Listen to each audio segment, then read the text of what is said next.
We are hugely proud of the IBEAR program and the fact that our university has talked for a number of years about the initiative of globalizing the school and making our students global citizens, when in actuality, the IBEAR program led the way and continues to lead the way. The other thing that you all as graduates know, and everyone else will find, the IBEAR community is the most loyal community in all of USC.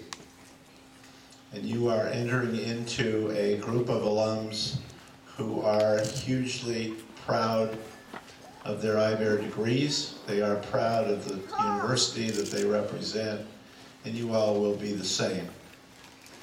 We are extremely proud, on the other hand, of the faculty who have gotten you here. So why don't we give all of them a big hand and thank them.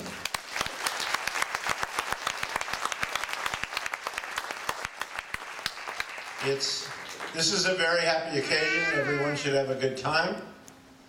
The graduates are all nervous. A couple of them are afraid they may not graduate. They'll be surprised if their name gets called, so they're sitting there with black gowns on hoping that their name gets called. And finally, the one thing I want to say is a thank you, and a very significant thank you to Jack Lewis, our director of the IBEAR program, and his staff, Fuji, Diana, Yvonne, for the wonderful job that they all do to make sure that this class comes in and goes out. And we really appreciate what they do. And let's give all of those people a big hand for what they've done.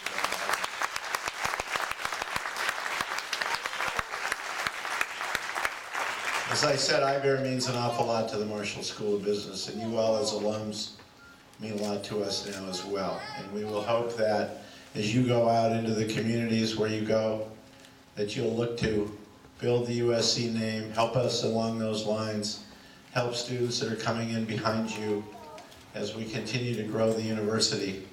We are just really proud of what you've done and proud to celebrate this all with you today. So thank you everybody for being here. To all of you family members, it's great to have you. You were the big support that got them through this piece, and they needed it. You were there for them. I know they worked hard to get here, and they deserve all of our thanks, and they deserve all of our watching as they go across the stage, and give them great kudos for the work they've done. So thank you everybody for being here. We really appreciate it. And on with the exercise, Dr. Lewis.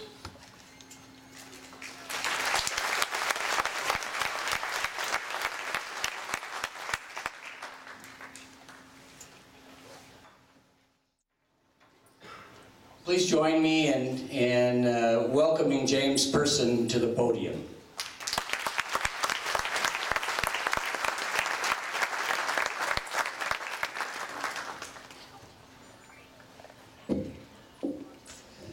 Well, I noticed I didn't get invited to the party last night either, but it's probably a good thing because I had a speech to write.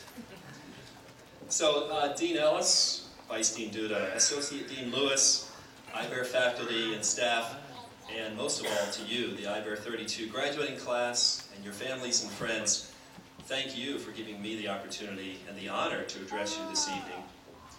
I can't tell you the pride I feel being back here in town and gown to celebrate with you on this important day in your life. I do remember vividly when I was right where you are, waiting to be able to walk across this stage, which my year I think was in front of those doors down there, but to tell myself, to tell my family, to tell the world that I did it. And you should all be very proud and happy that you're here today. Now, of course, I plan to leave you with some pearls of wisdom, but first let me share with you a few thoughts about how it is that I came to be able to talk to you tonight. Now, as Jack indicated, Dr. Warren Bennis was going to join us this evening, and after his back surgery, he couldn't be with us, at least not in person. Now, fortunately, Warren Bennis and I have a lot in common.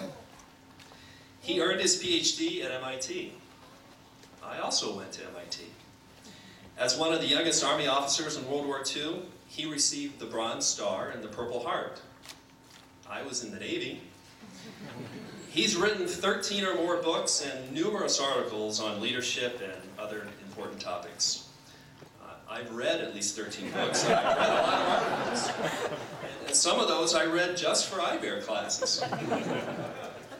He was advisor to 4 U.S. presidents, and himself was the president of the University of Cincinnati.